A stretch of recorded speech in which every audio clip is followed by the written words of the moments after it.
So good morning. My name is Jim McDonald with Torrey Hills Capital. Pleased to be hosting today's call featuring Century Lithium, an advanced stage lithium exploration company developing its 100% owned Angel Island mine in Nevada. Company trades in the U.S. on the OTCQX under the ticker symbol CYDVF. Also up in Canada on the TSX Venture Exchange under the ticker symbol LCE. And joining me today from the company, I've got Spiros Cacos, VP Investor Relations. Before turning the call over to Spiros, just want to go through logistics fairly quickly. For most of you who've been on calls with me in the past, nothing new here. Just a reminder that our webinars are intended to replicate our in-person meetings, which we like and encourage to be as interactive as possible. With that in mind, if you have questions along the way, the best way to ask them is use the navigation pane at the bottom of the screen, click on the Q&A or the chat button. One of us will see that, get those questions presented and answered for you. If for some reason we don't get to your question immediately, it's not that we don't see it or are ignoring it. It's simply that we do see it, but know that it's going to be answered in the next one, two, or three slides. So no sense to interrupt the flow of the presentation for that. We'll just let the normal course of it take care of it. Alternatively, if you want to speak with Spiros at any point during the call, we welcome that also. The only way to speak with him is, again, use the navigation pane, click on the raise hand button. We'll see that, be able to unmute your microphone and allow for direct conversation back and forth. As Spiros and I were chatting at the beginning of this, he's got some good things to talk about. So without any further ado, I will stay on throughout, but take myself out of both audio and video so I won't be a distraction and turn the controls over to Spiros. Perfect. Thanks, Jim. I'm going to try to share my screen here. Second. I'll confirm with you when you're good.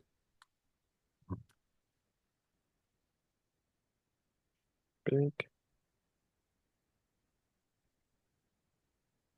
All right. Do you see it? Do you I see the full screen, right? I do now. Yep. You're Yeah, all you set don't to see the go. not with the notes, right? It's the full screen. Perfect. Okay. My name is Spiros Cacos. I'm the Vice President of Investor Relations with Century Lithium.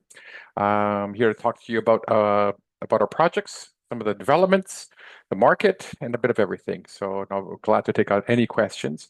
If we run out of time, email me, email Jim, call me, get in touch with me. I'd be more than happy to kind of answer all your questions.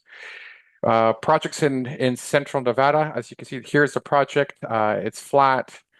It's dry. It's adjacent to the only producing lithium mine in North America.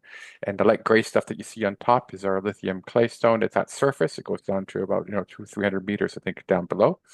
Yeah, so I always like to show this slide because we know we're entering the permitting phase of the project. And as you can see, it's pretty nice area to kind of to permit. It's almost a brownfields project being adjacent to an operating mine. Right. Let's go here. Share structure, 150 million issued and outstanding, 100, roughly 160 million fully diluted. Cash position is 8.1 million. We're covered by three independent analysts, Alliance, Noble, and Hallgarden out of the UK.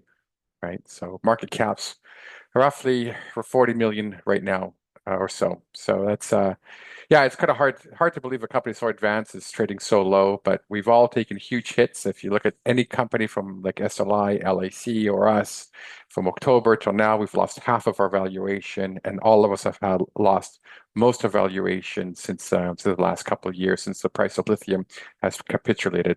Good news is that we do feel that things could get better. I know we're in murky territory right now. People are kind of don't know with trade wars, potential trade wars happening on a global scale, how that is going to affect our economies. More importantly, regarding to lithium, how is this going to affect the Chinese economy? We need to remember that lithium is 80% controlled by the Chinese, and they consume 90% of the world's lithium out there. So when the Chinese market slows down, as it did a couple of years ago, the price of lithium tends to drop dramatically. But if it expands, it expands as well. So it's not just focused on what we're doing here in North America or in the United States. If U.S. car sales are going up or down, yes, it does help. Of course it does help, but it's really about the Chinese market. The other side of it is there's also people do believe, and I can't back this up with facts, but I do believe it, that the price of lithium is manipulated out there, potentially by the Chinese. It's something we have to kind of think about. We can't prove it, but we believe that it's probably used as a tool for potential negotiations with the US and these trade wars. But most of us believe that things will settle out. It's been murky territory now for the past month or so with the new administration in the United States. But as that tends to iron out, I think in the end we'll probably have a stronger economy.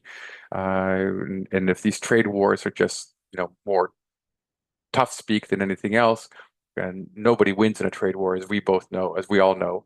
I potentially believe that in the end, the economies will start to kind of rise and do better, and we'll see interest rates, start to lower down. Okay, that's my personal belief as well. So we have to remember that the United States, and it was Donald Trump that made lithium a critical mineral. So people that say to me, is the president against lithium? No, he is not. He's the person that made lithium a critical mineral.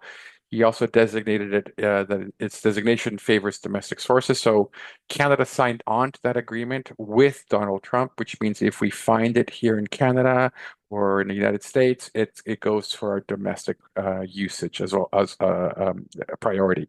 So that it does in the end up in the U.S. That needs to be really really be highlighted here.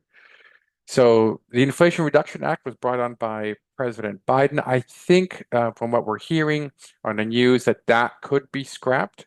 That means that the U.S. automobiles, electric vehicles in the U.S. will probably become a little bit more expensive. That's too bad, I think, but we have to know that even today, I think Ford put out its sales sheet, how many sales they made last in January, and they were up 137%. So U.S. sales of electric vehicles are quite high. So hopefully that won't impact it too much. But in regards to Department of Energy and Department of Defense that are both giving out loans and grants, that is going to continue. Again, President Trump is the one that initiated the Department of Energy and the DoD to give out grants and loans. But we do see with the change of administration, or the change of, I guess they're letting go a lot of people and replacing them with new people, it is going to cause a delay. So a 6 month delay is probably smart to kind of an issue to think. So if we have started our deal, our talks with the Department of Defense or Department of Energy, it's going to take 6 months longer for us to get anything done. Kind of the highlights of the project, just to kind of the highlights of the company, I should say. We are one of the most advanced lithium projects in the United States, the third most advanced project in the state of Nevada, which we're a development stage company, which means we've completed a bankable feasibility study. It's a big mine with about a 40-year mine life. We're adjacent, as I said, to Albemarle's Silver Peak operation, which is the only producing lithium project in the United States. And we have one of the lowest operational costs in North America, 2,700. I mean, that's the average lithium project. The claystone projects are around 8,000, 9,000, right? I believe that's what ours is, about 8,500 if you don't look at sodium hydroxide, the sale of the byproduct that we create. Lithium Americas, I believe, is at 9,000. They might have brought it down to around 8 or in the high sevens or so, but we're down to 2,766. That is a very, very important point we have to make to everybody else. CapEx is high. People say, I shouldn't even say the word high, because CapEx is about 1.3 billion if you look at the full project. And people say that's a lot of money. Yes, it's a lot of money, but that's what these projects cost. And I'll talk about this later on. These are big, big projects, and it's not like you can say this is an expensive project, because you would be expensive compared to what? Compared to Lithium America's project? No, it's about the same price. They're a bigger project, so it's going to cost more. I think even Um, other claystone projects are all towards the billion-dollar projects, right? And that's kind of what we're seeing, and that's why the DoD and the DOE especially is getting involved and helping out because if we're going to produce lithium in North America, we do need the help of the state. In Canada, the federal government is assisting, and in the U.S., the federal government does assist there as well. Our pilot plant's now in its third year of operation. It's now switched to demonstration mode to kind of lower our costs down as well. We use a unique chloride-based process and DLE. We're working with Coke Technologies. And we're one, and this is a very important point to remember, we are one of a very few advanced projects that provide an end-to-end process, which means that we take the clay from the project and we turn it to lithium carbonate on site. We don't have to ship to China. We don't have to ship anywhere else. We do everything on site. We own water. We have our water permit, and we produce battery-grade lithium carbonate multiple times on our project on our property. Kind of a map where we are. Projects in Nevada, central Nevada, between Vegas and Reno, right in the corner, right near the coast, near the border of California. It's 100% owned by us. This I want to bring your attention to this red line that's here. That is the Greenlink West power corridor, which is going up 525 kV power corridor. That's already started construction. It's going to be supplying power to our project and other projects in the area. But another key thing to note about this is as this continues to get built over the next 3-4 years, it multiple solar panels will be attached to it, right? So we have the capability to kind of switch to solar energy during the daytime and then go back to power during off-peak time, right? Which is fantastic, and not just for ESG and for the environment, but it's also important for bringing our costs down. Earlier, I said we're the third most advanced project. The most advanced project would probably be obviously excluding Albemarle because it's in production. It'd be Lithium America's Thacker Pass. It's currently in construction. Ioneer's project Violet Ridge is also in construction, starting construction this year. But I just want to bring up this that we're seeing here that Lithium America's Thacker Pass when it got its partnership and it's got its permits approved. The DOE, Department of Energy, gave it $2.26 billion, right?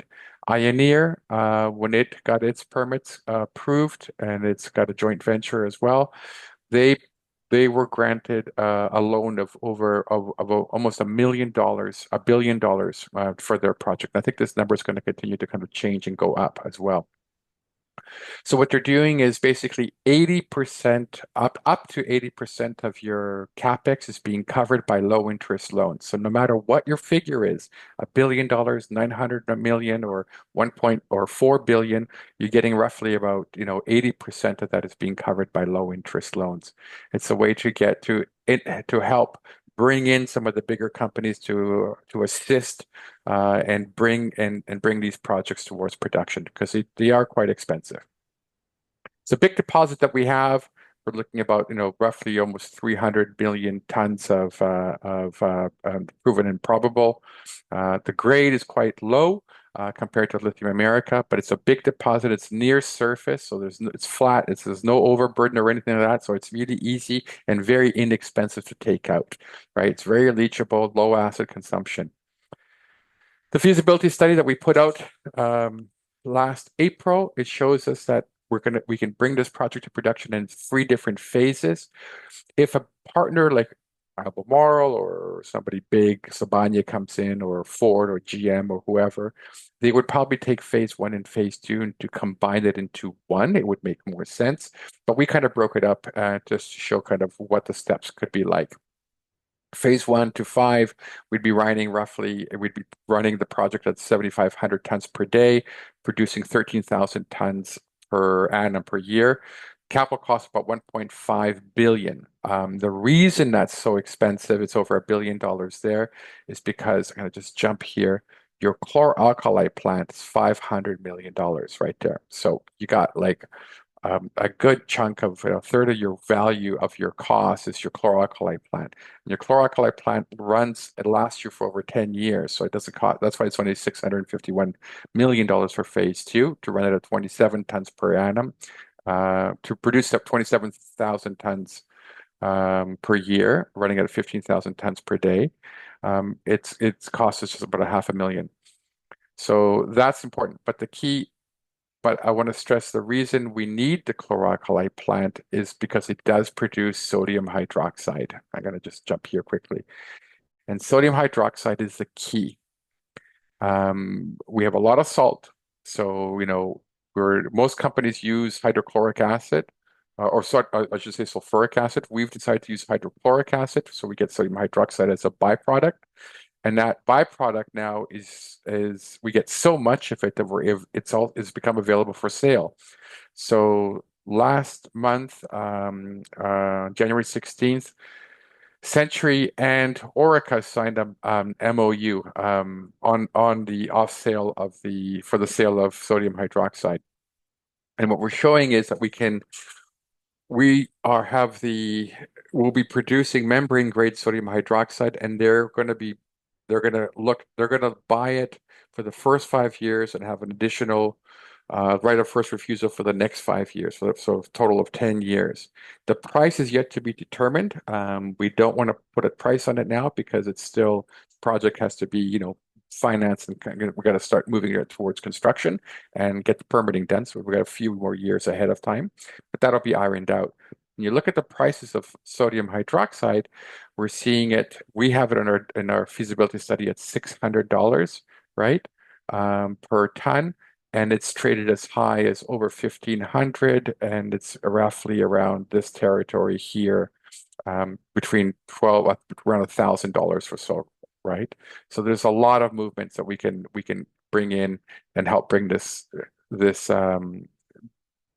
OpEx even lower to what we have it today. And those who don't know what sodium hydroxide is, it's used in bleach, pulp and paper industry, predominantly in the mining industry, and there are no sodium hydroxide plants anywhere in the west coast of the United States. So we'd be supplying Nevada, the west coast, and California with basically caustic soda. So it's a high demand for that. The plant itself, it's in the third year of operations. Again, we're one of the few advanced lithium projects in the US that provide an end-to-end process that is key. How we extract our lithium, we're working with Koch Technologies on direct lithium extraction. This whole area is being looked at now by another group called ARI, ARI, that is looking to see how we can bring some of the costs down, and we're going through this optimization program. So we do believe that the capex could drop down, the price of our chlor-alkali plant could drop down significantly, and also we can start increasing some of our recoveries, which is great, right? Because right now our average lithium recovery is 78%, so we'd like to see that number get better. We'd like to see it above 80%. That would be great. So, yeah, this is what I was saying before. Here's what Ari's doing. We've made an announcement last week or so that the initial results do show that there is substantial potential for reduction in capex and also operational costs, which is great. And we hope that this will reduce the ongoing operational costs of the pilot plant as well. So the goal is to bring it down under $1 billion if possible, right? So that's kind of our goal. We think we can achieve it. We're trying to. Results, I don't know when they're going to be out, but I mean, personally, and I'll speak like for myself, not for the company, I think sometime in the first quarter would probably make sense for the results to come out. That's what I would expect it. But I hate putting a date to it because I don't want to say something and then say, oh, it's wrong, right? There could be delays or something else that happen. I have to retest sometimes. We have to test things multiple times. But I think in the back of our minds, if we think Q1, I think that's okay. Well, once we get closer, and we have something a little bit more firm, we'll make an announcement and telling people when to expect it, right? Again, stressing the fact that we produce battery quality lithium carbonate multiple times and we're doing it on site. From the ESG side, it is very ESG is still extremely important for the mining field. We're completed our initial baseline studies have all been done. We're looking to make minimal impact on the environment and culture and the surroundings. Obviously, everything that we do, our water is 100% recycled. We're looking at reusing solar energy as well, and we're also committed to bringing jobs for the local community. So moving forward, we want to continue testing our lithium carbonate with OEMs that in North America. We're also looking at OEMs outside in Europe or wherever they can be. So they're looking to that. That's basically good for potential offtake agreements. It's also good for potential partnerships. Our goal is to bring a strategic partnership before the end of this year. We're working with BMO on that, and they're doing a great job. The market, it is a lithium bear market now. So everything does move slower. It doesn't mean it doesn't get done. It just moves slower. Everybody knows they don't have to rush to get an agreement in. So we all have to be much, much more, show a lot of patience, right? In the meantime, we're not standing still. We're continuing with our optimization program to drive reductions in our projects, CapEx and OpEx. We should complete the plan of operations. Will be done in the first half of this year. Right now, with the MOU that's come in, we now know the NEPA needs to know how we're going to truck the caustic acid, and so that's being kind of brought into the system. So all that has to be done before we submit the plan of operations. And once that's done, once the plan of operations is complete, we can initiate our permitting process. Permitting process should take, they've always told us, always believe it's going to be around 18 months, right? So we'll call it 2 years. 2 years to complete permitting. Now, behind the scenes, this is during the Biden administration, they said, oh, we can probably get it done within 12 months. We're like, okay, fine, but I don't want to go public on that because it's the government, and governments, no matter which government you are anywhere in the world, they're not very fast. They tend to be slower. So, but it feels good that they're telling us it can be done faster. I'd rather get it on 12 months than 18 months or so, but we still say 2 years. Now, President Trump's come in. He's looking to cut back on bureaucracy. He's let go a lot of people. That's done two things. It should speed things up as well, continue to speed things up, but letting go a lot of people kind of slows things down because you have to hire new people, train them. And if a person's been there for, say, 20 years, he has direct relationships and contacts, and and all that can get lost sometimes, and you need to bring in somebody else to kind of catch up and start over again. But they believe too that everything can be done within 12 months. So hopefully, fingers crossed, once it starts, it's a 12-month program. But I still will be still saying for 2 years in public, just to be safe on timelines. We try to be safe. I know we're not. People criticize us that things move around sometimes, and that's the way mining industry is. You have a firm date, and then something happens. In our case, we've found we're producing way too much sodium hydroxide as a byproduct. That's a good thing. That's a good thing. We need to test that and see this is a one-time thing, and then we need to know what the value is, and then it ends up being that it reduces our OpEx dramatically. So it's a good thing. Anyways, ESG, we're going to continue to work with the local community, study alternatives to how to recycle sodium chlorine in water. And also, we're working with the Department of Energy and the Department of Defense. Now, to be clear, the DOE, you need to bring in a partnership, at least in say, an LOI or an MOU to show that there's an agreement kind of in place. It doesn't have to be official. But once that happens, then a DOE starts. And that too is, it's basically an 18-month program, right? So they're pretty good at that. And it covers it will cover you for 80% of your total CapEx. The Department of Defense is a grant. The grant could be it's anything between 5 to 10 or $15 million US. All right. So depending. So that we're kind of in stalemate right now with the changes in the DoD, but that should happen hopefully by the end of the year as well. And of course, last but definitely not least, continuing to bring in a strategic partnership to take about 50% to 60% of the project and then kind of move forward on helping it bring it to production. So in summary, look, we're one of the few advanced stage projects in the United States we have, or North America. We have one of the lowest OpEx operational costs in all of North America, right? The program, the pilot plant is ongoing, but we're showing that we have our on-site production demonstrates that it is commercially viable, right? So we do, and we're not doing this at a laboratory. We're running the pilot plant of over 1 ton per day. So it's pretty much almost at, at a small production level, right? We've proven we've proven that we can produce high purity lithium, and we're one of the few companies in the world that are able to provide an end-to-end process to produce lithium carbonate. And last, again and not least, we do have water rights. That's it.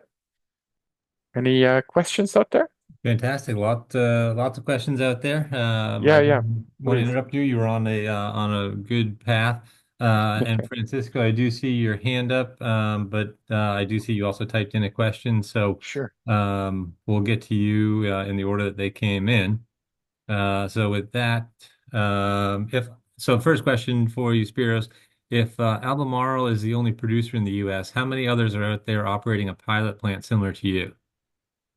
There's nobody operating a pilot plant similar to us except for Lithium America and Ioneer. There's no claystone projects anywhere in the vicinity that have a pilot plant that's running like this. People are doing it at lab scales. People are testing things. There's no one in North America that has completed a feasibility study. This is for claystone projects. There are hard rock projects in Canada and other projects that are like similar to brine projects that are entering a feasibility stage, for example. That's different. They're different, right? The reason it's different is because we know how a brine project works. We know how our hard rock project works, but Claystone is fairly new. When I first joined this company, the biggest hurdle I had was getting past people saying Claystone will never work. It doesn't work. It's too expensive, and those horrible rumors were touted by brine and hard rock companies. That's what they did. They were bad mouthing every Claystone project. Luckily, we had a company as an ally called Lithium America that had a brine project and a clay project, and they were a huge one. They're probably one of the biggest, if not the best, lithium project out there in North America. And they said, no, no, clay's good. And then General Motors comes in, et cetera, et cetera. And now I don't have to prove to people that clay, if clay can go to production, it's just a matter of when it's going to go to production. People do get shocked with some of the numbers saying, oh my God, like these are big projects. But, I think what's Lithium America, $5 billion to produce? It's a big project, right? So they're much bigger than us, right? 4 or 5 billion. And I think Ioneer is going to be way over a billion already, right? So these projects are big, right? But they will be producing 40, 50 years. So yeah, they're they're big projects. Nope, fair enough. Thank you for that answer. Next question. How different do you think the numbers are today from the feasibility study, if at all? I don't know. Obviously, I can't say if I do know, but I don't know. But as the press release indicated, it looks like they're going to be lower, right? We look like we're going to have lower capex and better recoveries and a lower operation costs, and that's key. And that's just for this report. And we're going to be using $600 per ton for the price of sodium hydroxide. So once this update comes up, we're going to adjust our feasibility study. We'll show what the new numbers are, whatever they're going to be. But there should be. We all believe they're going to be in our positive. They're going to be favorable for us. But as we move forward, we're going to get a new. We're going to get sign announce what price we're going to be using on our with our partner with our offtake agreement for with Orica on the sodium hydroxide. And if it's above 600, if it's $1,000, expect that sodium hydroxide, expect that operation cost to drop down significantly. So there's lots of ways. And the other thing I want to stress about this MOU, and I think the market doesn't didn't see that, and it's my job and management's job to kind of get that message out there. When we told people about sodium hydroxide and low OpEx, people kind of don't know what sodium hydroxide is. No one really studies it, and they don't know what the market's like, and how real that is, right? Now we're showing that this is a real value. This low OpEx of $27,766 per ton is a solid number. We can get this number, if not bring it down even more. That's based on $600 per ton on sodium hydroxide. So that is it's real. It also signifies that going along with this optimization program, if we bring these numbers down, what we're telling the market and what we're telling our potential strategic partner or our partners out there is like, look, this is not carved in stone. This project can bring down the price of the capex, great, but optimization can continuously increase, right? We can continuously try to, bring down recoveries. That's going to go in the background. That'll be continuously ongoing. Even when we're in production, we're always going to be looking at how we can produce, how we can, improve on our recoveries. So this is a quite fluid project in that sense too. So no one should be spooked by these numbers that are carved in stone. Everything is much, much more fluid and can be favorable for everybody. Well, along those lines, the next question from Stan talks about amalgamated potentially replacing Coke as your DLE provider. Would that do anything to, can you, I guess the question there is, can you provide any color on this? And, does that help in cost in any way? No, I mean Coke is we're not looking to replace Coke at all. They they bought Chemionics. We have certain rights on our DLE as well because of how our agreement with Chemionics. They own Lipro. Um, DLE is not one solid thing. It gets adjusted to the specifics of the geochemistry of your project. So the Lipro system that they're testing with us, can be tweaked by us or in this case ARI to help it improve recoveries and et cetera, et cetera.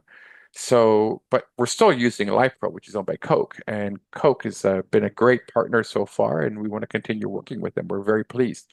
Now they've proven Lifepro. Once they proved it with us, they took that concept and they went to Standard Lithium and they've applied it. They applied it there, and now they're applying it to another company, um, Arizona Lithium, I believe it is. I might be wrong on that, but they're using. I think it's Arizona Lithium that's also signed a deal with Coke as well, using Lifepro. So they're kind of moving it forward. But again, it's not the exact same Light Pro that we have here. It changes depending on your process, on your geochemistry. All DLE is different. So when I hear people, and trust me, there are people around the world that come up to me and they say, "Hey, DLE doesn't work." Like, what do you mean it doesn't work? And the company in Peru tried it and it didn't work. Well, I don't know what their geochemistry is. I don't know what kind of DLE they were using. That's too vague of a term. DLE is real. It works. And it might not work for every project, but it works for specific projects, and we're one of them. And that's all that Yeah, we care about, right? that's all we care. That's right. Yeah. Um, So next question, you talked about recoveries being just under 80%, but we're hoping to maybe get that a little bit higher. Yeah, The question is, what's a typical recovery in an operation? around 80% where we're at, right? Depends. I guess I don't know what ioneers are. If there's an analyst on site on a call, maybe they might know some of the numbers. Um, but I believe around 80%. Some companies can go up to 82, 83%. And that's kind of what we're looking to trying to achieve something around that. To get over the 90s, I think is quite difficult, but I'm not saying it's impossible. But if we can go from 78 to 82, that's good. If we can go higher, even better. But get it just above 80% would be fine for us. Well, I think that's good color, so that nobody on the call thinks that you're going to try to get it up to 90 or 95 or something like that. So Yeah, yeah, that no, I don't expectation. want to. That's lower expectations on that stuff, right? So if we do ever achieve it, that's fantastic. Prove me wrong, I love it. But I think 82 is 80 under 85 is good. It's great. All right, and Francisco's been very patient. Mhm. I'm going to, he's got his hand up. I'm going to allow him to speak. Sure. Francisco, all you need to do is unmute your microphone on your end, and you'll be all set.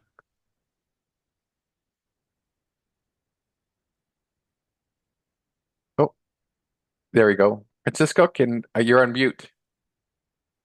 Just unmute your mic or type your question. He did type in a couple of questions, so Let's start reading it. Right. we'll just go that. So his first question is, what is the cost for ESG? The cost for ESG. Well, that's your go back here. This is ESG. I mean, this it's not a program, right? It's a concept. So your baselines and your permitting program, plan of operations. I mean that stuff is ongoing. Permitting is what? Permitting costs are a million or so, right? Um, Baseline I, stuff has all been completed, I right? suspect it's more sort of to the far right-hand side with, the commitment to the communities. Well, I mean, that's you. It's a very small community. The team basically lives there with the community, right? So we know everybody that's there. The idea is we'd be hiring local communities. It's just a matter of making sure that we're transparent, that everybody knows what we're doing. They have, access to our information.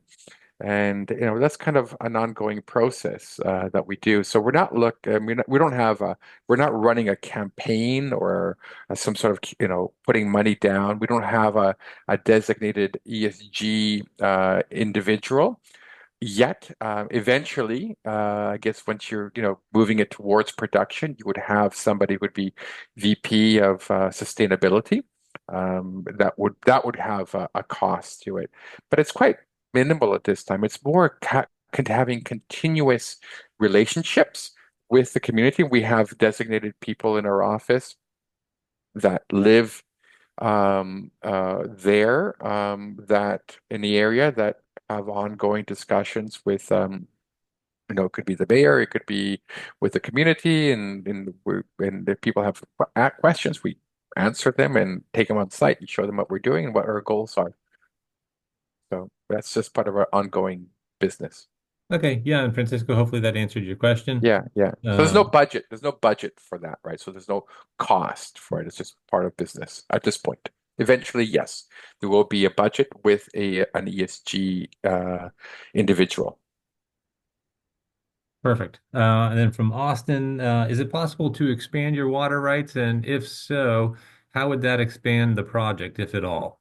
Oh, good question. I just want to go back to one more thing. Sorry, Austin, regarding the ESG costs. One of the takeaways from us not spending money with an ESG individual means that we don't see any issues. If we had an issue, like a rare plant like Ioneer had, for example, that they have on part of their property, or we have an indigenous issue as other lithium companies have, or protesters, we would then have to bring in somebody to kind of help us mandate these issues. There's nothing out there for us. We just continue to talk to people and explain to them what we do, and it's all good. So no red flags, in other words. So that's actually a benefit for that. Now, going to Austin's question about can we expand on water? Yes. Actually, if I go back, excuse me for flipping around here. That's okay. And then, the follow-up to that is if you can expand water, how would that potentially expand the project, or does it allow you to do that? Yeah, so here, when I show phase 1 and 2 are based upon the amount of water that we have now, right? Agreed. For us to expand to 22 and a half, and actually it goes up to 25 tons per day running it to produce between 40 to 50 tons, 50,000 tons per annum. we need to bring in excess water. Now, we can apply to get more water. It's and Nevada has a process of, use it or lose it. So we're using it, we're fine. We can apply for more water rights from the state could give it to us. Especially now with this current administration, it's all about helping secure critical minerals and providing their necessities, be it water, etc. And remember, we're using brine water, so we're not taking water away from farms or from other places. This is salt water. You can't drink it, right? So animals don't use it. So it's so we know that's what we'd be using. And number two, it's also a way, it's kind of a carrot to other lithium companies like Albemarle, who have a lot of water, which they don't use all of it, saying, well, if we had more water, saying you guys have extra water, we can make this project run from 22 to, like I say, 25,000 tons per day to produce roughly 40 to 50,000 tons per year. So it's not just a small little, 13,000 ton project per annum. This thing could become 50,000 tons. It's a big, big project, but we would need water, and you guys have extra water. So there you go. So that's kind of how you can look at it. But yes, if Albemarle says, so sorry guys, we're just not going to be interested in your deal, hypothetically they say that to us, then we would just apply to the state and get more water from a different way. It takes time, but we really have, 10 years to get this done. So it'd be fine. All right, thank you for that. Next question. What percentage of the cost reductions would the opportunities mentioned in the February 4th press release account for to get the project to $1 billion or below? It would be, here's your cost, right? 1.5. Chlor-alkali plant, right? Could be reduced. Everything here can come down, right? All these things. Mind you, this was we did the we did these numbers. It was almost during the peak of inflation. So a lot of these numbers have naturally come down because the price of goods have come down. I know inflation jumped in the US 3% yesterday, it showed for the month of January, but or February, for yeah, January. But we think that overall, like some of these figures, these will continue to drop down. But I think the significant play would be your chlor-alkali plant. You save a lot of money from that, and other your process facilities. You can cut back from there as well. And So then along yeah, those same lines, the follow-up to that was, are there any potential changes as to how the project could be phased that would help lower costs? like I said, if it was a bigger company, they would come in with phase one and phase two together. This would be a combination. They would do it, right? Go right away. They would probably start off a little bit smaller for a couple of years and run it straight to 30,000 tons per annum. That's how most companies would take it, a bigger company. And that would save costs as well. Okay. Next question. Will the MOU with Orica likely move to a definitive agreement once the trucking logistics and costs are worked out? Um, no, the logistics are being done with the permitting process with our plan of operations. That's the Orica's, they're kept to speed. They're working with us on that. So right now, I think what's keeping Orica from coming down to making something definitive is that, we're a few years away from production. We need to bring in a partner.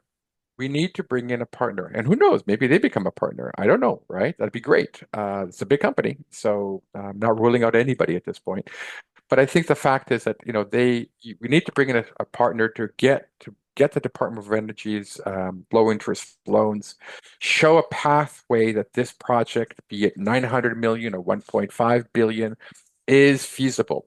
Once you have that done, then Orica would be, I would assume that's when they would want to put something more definitive as they get closer towards the date. Because, why sign a deal at, of sodium hydroxide at $1,200 per ton when it could be $800 per ton, right? For at that time. So vice versa, maybe they want to sign it early if they project the price is going to go up higher. So it depends kind of how the pricing works with sodium hydroxide, right? So depends where it's going to be, not 2025 here, but where it's going to be, in about 3 years. Okay. When you had mentioned strategic partner just a little bit ago, and then earlier in the presentation, you talked about potentially having one by the end of the year. Goal. Yeah. Um, Yeah. and at the same time, you mentioned that things tend to be moving a little bit more slowly right now. So Yes. does does the does the strategy or concept of having a strategic partner by the end of the year allow for that things moving more slowly? Yeah. I mean, really, you started looking officially for a partner once the FS came out, right? So, which is last April. So it'll be a year in April, basically, and that's because people got to see that what the numbers were like. Now we're updating those numbers.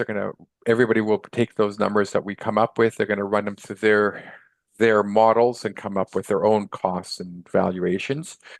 But the key is the price of lithium, right?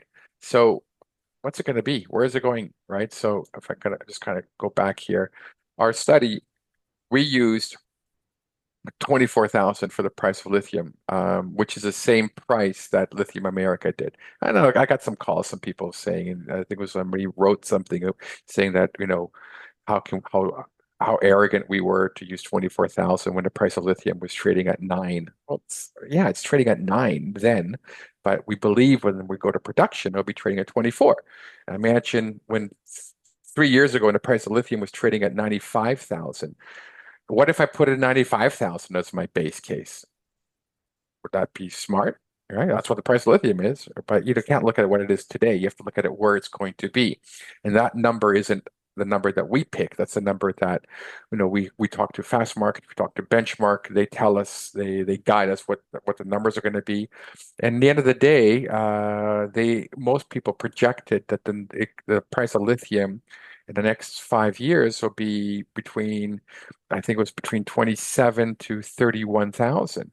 But we decided to go with 24 because that's what Lithium America was using. They had General Motors, they had the Department of Energy, they're giving them the grant, they had the DOD giving him the loan. I'm sorry, DOD gave him the grant and DOE gave him the loan.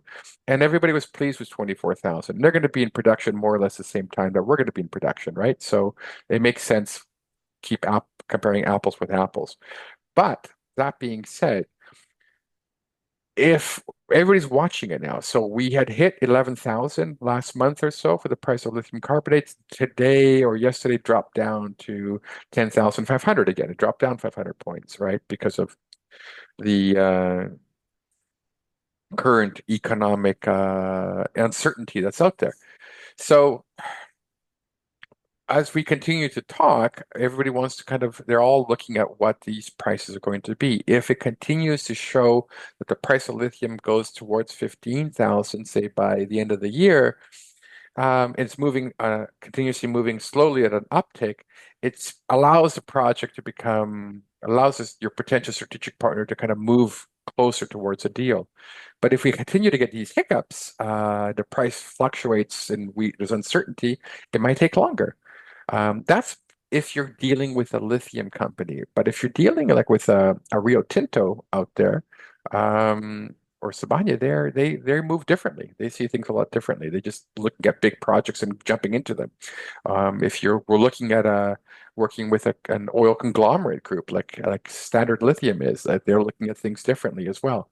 So I think it's fluid. Again, I don't have an answer saying this project will be done 100% by the end of the year. We knew we started it last April. We started some initial discussions with various groups. BMO continuously to helps us have ongoing talks with companies X, Y, and Z, and continuously introduces us to new companies out there that show interest. How it all plays out and how our lithium goes, it's all going to have an impact on us. But we feel that everything is moving towards the right direction, even though it doesn't look like that today. But we believe that the price of lithium will continuously go up by the end of the year, and we believe as our operation, we improve our operation and show it that it can be modified and we get better results and lower costs, that we can have a partnership by the end of the year. I mean, that's what management wants to do and the board, bring in a partnership as quickly as possible by the end of the year and move this project forward. Okay. Next question from Austin, clarifying on the initial recovery is, call it X%. But then you do have further recovery rates down the process pipeline. Can you repeat that again? So the way he's written it, clarification point, initial recovery is X%. Yeah. But then you have further recovery rates down the process pipeline. What about recycling of non-recovered lithium might be, can you talk about that? Yeah. Uh, yeah, that's, I think, if I understand that correctly, sorry for jumping around the slide here, but I would think I have numbers here. Like, for example, our lithium extraction, we're getting between an average of 88% is being extracted from the claystone right now, right? And then recoveries from DLE are above 90%. But we've had recoveries of 95% of our lithium gets extracted from the claystone, right? So we take the how do I explain this simply? You take the rock, you crush it, right? You leach it, and then you extract. Say we're saying an average of 88% here, but say we extract 90 to 95% of the lithium we have, and then out of the 90%, 95%, we then recover 90% of that 95%, right? And so we lose it. And so an average lithium recovery for us right now is 78%. But if we can get this continuously above 88% and go to like the 90, 95%, right? And then get more, recover more from the DLE. And this is kind of where Aerie is helping us. All this will lead to a much higher recovery rate, right? And can we recover things from the waste? Maybe. I don't know. I haven't asked that question, but it's maybe a possibility too that we could probably do that and bring down our costs even more. Does that answer I hope that answers this question. I think so, Austin. If it doesn't come back to me. Yeah. Yeah. And then curiosity, someone wants to know how you ended up with BMO to assist you with a strategic partner, and what do they bring to the table versus others? Well, BMO's BMO. I mean, the lithium world, they're the biggest bank in the world. They brought in General Motors to Lithium America. They brought in Equinor to Standard Lithium. I mean, they're huge, right? They look at big production companies. So, kind of how it all started. I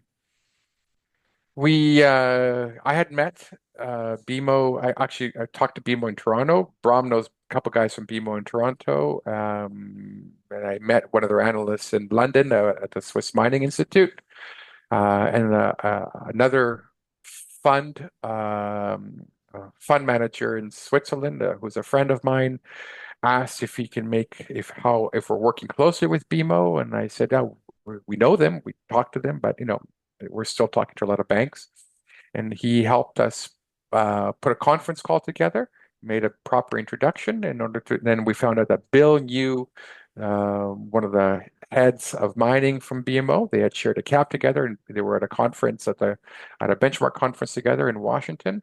So in the end, when we kind of went through the project, we we went through it. Sorry, I'm just jumping around here. But as we went through it, um, they were completely astonished how advanced the project was, that we were running our pilot plant of over a ton per day, and that we had water rights. And they were furious that they did not know that about us. And they're like, "Why don't we know? Why don't?" And they looked at me, Spiro, why didn't you tell us?" And I said, "Well, I did. I talked to a lot of people, but you guys tend to look at big companies, and we were trading 80 cents at that time or so, a dollar, and we're considered to be too small. But they were like, "Oh, sorry, we want to really take a look at you." And so they flew their technical people to the site. They loved it, and they said, "We'd like to help you guys with this." And we said, "Sure." We're talking to other banks as well. I mean, to be honest, there wasn't a bank in North America that we weren't talking to. All the bankers loved the project. It's a big project, so they like that. But As soon as people realized how advanced we were and that we have a water permit, they saw that this is extremely viable. This can happen. This can go to production. And all we need to do is bring in a partner. There's some hiccups on the way, but we can get this done. Now we have the lithium markets working against us, but guys, we've all been in the mining industry for years, and we know that price of gold goes up and then it goes down. Copper goes up and then it comes down. So right now the copper's going down, but it means gold is going up, and lithium has come off, but uranium's going up, right? So, but eventually it just turns around, and we should start getting lithium to start trading at much higher prices, and the need for the usages of lithium is not going away. It's not going away. And people tell me, well, it doesn't work in the snow. I heard it's lithium car electric vehicles don't work when it gets cold. I mean, we got to stop living in our own little shelter. Like, Norway and Sweden are all electric vehicles. And you know what? It's cold there. It's colder than Vancouver.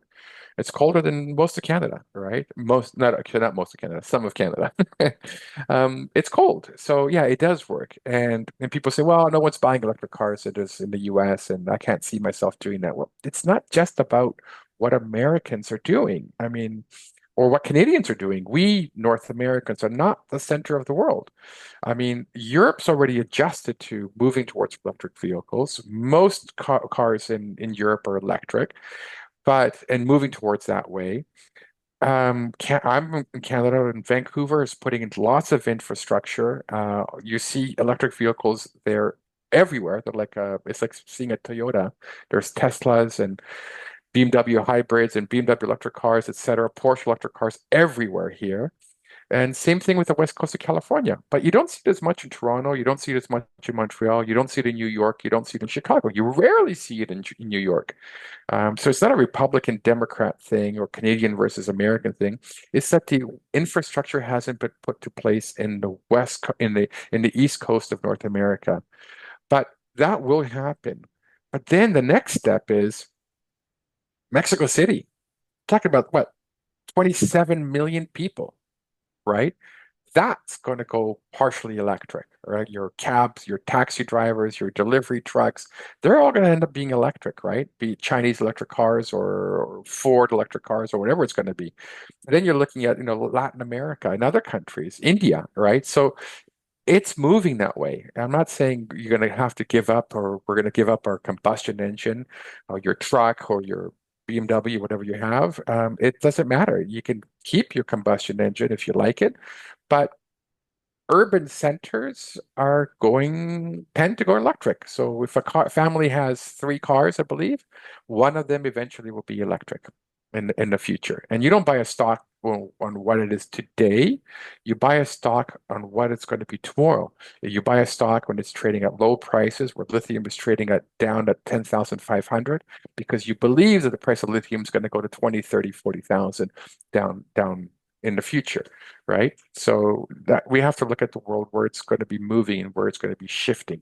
So I do believe that this world is expanding, and there will continuously be usages for electric vehicles going forward, and I think and battery and also with battery storages. The price of lithium, the demand for lithium is going to continue to be here for a long, long, long time. Fantastic summary right there, Spiros. I was going to go back to you a couple minutes ago and say, time for you to give an elevator pitch closing thought, but you may have just done that. The coffee click then. Sorry. But if there's anything else you want to add to that, here's your opportunity.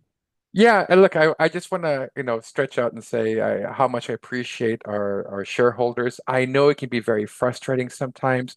When the stock trades at lower levels, it can be easily manipulated and it can bounce around sometimes, jump up too high, come down a little bit low.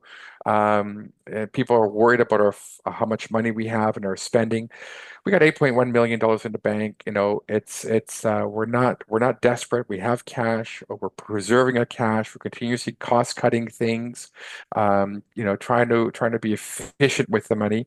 But we are moving this project slowly. And we appreciate everybody's patience that we have here in this market. We know it's frustrating, but we're trying to do our best to move this project forward as much as we can. There are other companies that keep doing studies and studies and drills, and we could be drilling this project and drilling it and drilling it and drilling it and telling people, oh, we're going to expand the resource. But the reality is, it doesn't make sense to do that. Anybody that keeps drilling a claystone project, they're just fooling you because these deposits, let me get my book here, they're flat, like a pancake here. So if you drill here and here, and you drill here and here, you already know what you have, right? They're like coal deposits. They're flat and they're pretty consistent. So you don't have to keep drilling and wasting shareholders' money. So we're not doing that. We're trying to move the project, make it show that it's because it's modular, show that we can reduce the costs, improve our operational recoveries and operational costs, and show that this thing could be viable because this is what the U.S. needs right now, right? It needs a U.S. domestic project, and we're third most advanced in Nevada, and we feel very, very confident over the coming months that we will bring in a partner, we will get the loans and grants, and we will bring this project towards production, and we will achieve permitting as well, right? It'll be It'll be bumpy. It'll be not as fast as we want it to be, but we will get it done. Wonderful. Yeah. With everybody on today's call, let me thank the attendees for joining us. Thanks, Spiros, for sharing the story. We'll, of course, be sure to keep everybody up to date on what's going on. And that will conclude our formal presentation.